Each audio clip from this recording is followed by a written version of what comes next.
दाग दाग उजाला ये शब गजीदा सहर, तलाश थी हमें जिसकी ये वो सहर तो नहीं, ये वो सहर तो नहीं है कि जिसकी आरज़ू लेकर चली थी यार कि मिल जाएगी कहीं ना कहीं।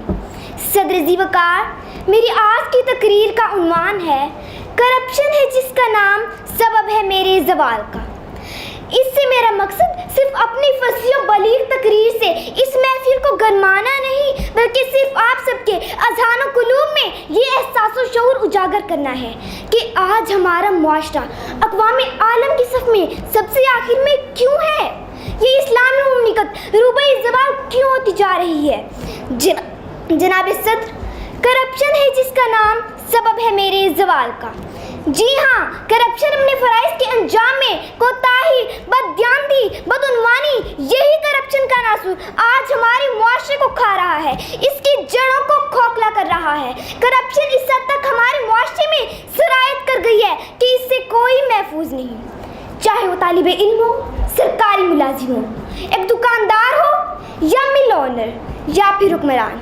इम्तिहानात में नकल करना, तलबा की करप्शन, इम्तिहानी पर्चे बददियानती से करना, असातिज़ा की करप्शन, अशियाए ज़रूरत को नाकिस बनाना, मिल ओनर्स की करप्शन, जाली अद्वियात का इस्तेमाल करना, डॉक्टर्स की करप्शन, नाअहल लोगों को नौकरियाँ देना, ज़ाती मफाद को तरजीह देना, सरकारी मुलाज़मीन और हुक्मरान की करप्शन। तो फिर अफसोस के साथ यही कहूँगी, बेवजह तो नहीं है चमन की तबाहियाँ, कुछ बाग़बान भी हैं बरको शरर से मिले हुए। अगर करप्शन आम हो जाए तो वहाँ से इंसाफ गायब हो जाता है, और जब हम जानते हैं कि अदल इंसाफ कौमों की ज़िंदगी में शहरत की हैसियत रखता है, जिस मुआशरे से इंसाफ खत्म वो कौम, वो मुआशरा तबाह बर्बाद हो जाता है। अगर करप्शन आम हो जाए तो मुआशरा खत्म, कौमी वजूद खत्म, कौमी तशख्खुस व वक़ार मुर्दा, और कौमें जिंदा होकर भी मुर्दों की तरह हैं। जब करप्शन आम हो तो हर तरफ जुल्म का राज होगा, अवाम बदहाल और परेशान होगी, रिश्वत और सिफारिश का बाजार गर्म होगा, काबिल और हकदार अफराद बेरोजगारी का शिकार हो जाएंगे।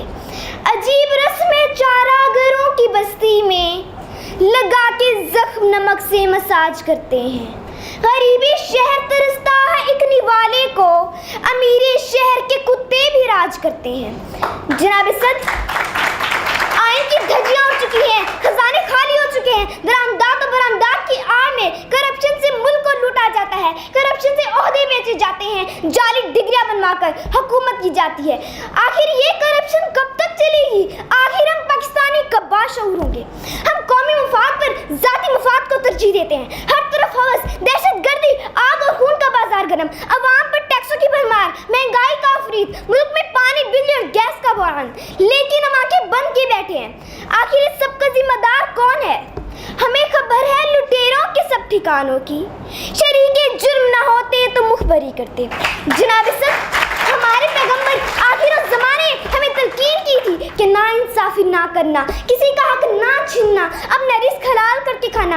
अगर हराम का एक लुक़मा भी हक से उतर गया तो ना सिर्फ वो शख्स बल्कि उसकी नस्लें भी इसका खमियाजा भुगतेंगी। लिहाजा मुआशरे को संवारने का अपनी ज़ात से, अपने घर से शुरू करो। अपनी ज़ात को बुराइयों से पाक करें तो मुआशरा खुद ही संवरना शुरू हो जाएगा, और हम भी अक़वामी आलम में इज्जत से अपना सर बुलंद कर सकेंगे। आखिर में यही कहूँगी, जहाने शब है धुआं सुबह इनकलाब बनो, जहाने शब है धुआं सुबह इनकलाब बनो, जला दो तख्ते बुतान दस्ते एहतसाब बनो। वस्सलाम।